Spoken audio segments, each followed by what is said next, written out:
Bonjour tout le monde.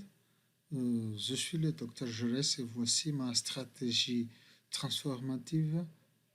C'est la constitution d'une équipe nationale compétente à Madagascar.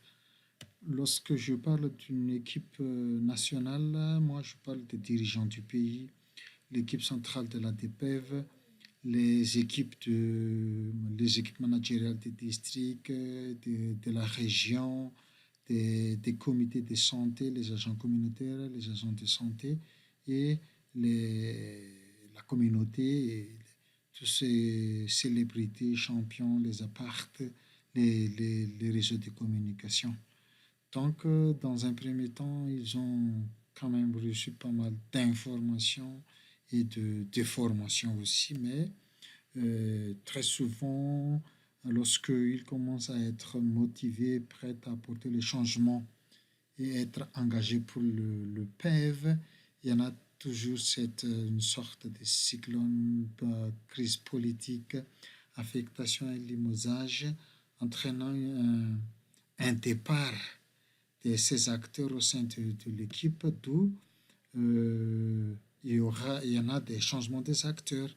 Ainsi, le système des capacités de ces gens-là sera tourmenté dans un cercle vicieux, d'où la nécessité d'une formation, plaidoyer, communication, dialogue systématique annuel sur la vaccination, permettant de maintenir toujours le niveau de cette équipe malgré toutes sortes de changements. Donc, voilà un schéma montrant le gap entre, d'un côté, l'offre, de l'autre côté, l'offre qui sont les dirigeants du pays, tout ce qui est les acteurs de l'offre des services, et de l'autre côté, la demande, avec la communauté, la champion, la population difficile d'accès.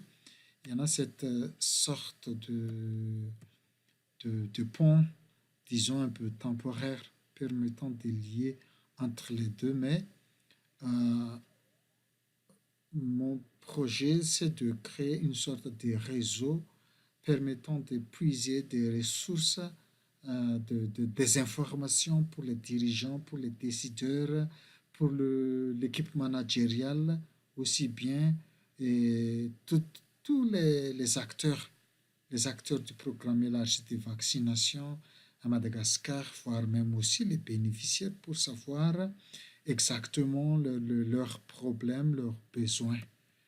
Donc, voici la création de cette raison permettant un échange et partage d'informations.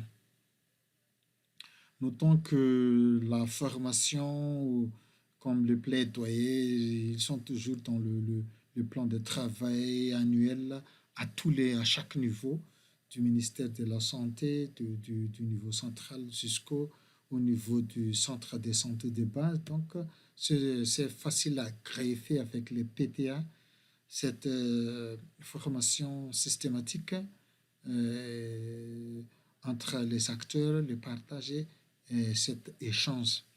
Donc, on va aussi prendre les opportunités de, de, d'informer et conduire des plaidoyers auprès des décideurs du pays.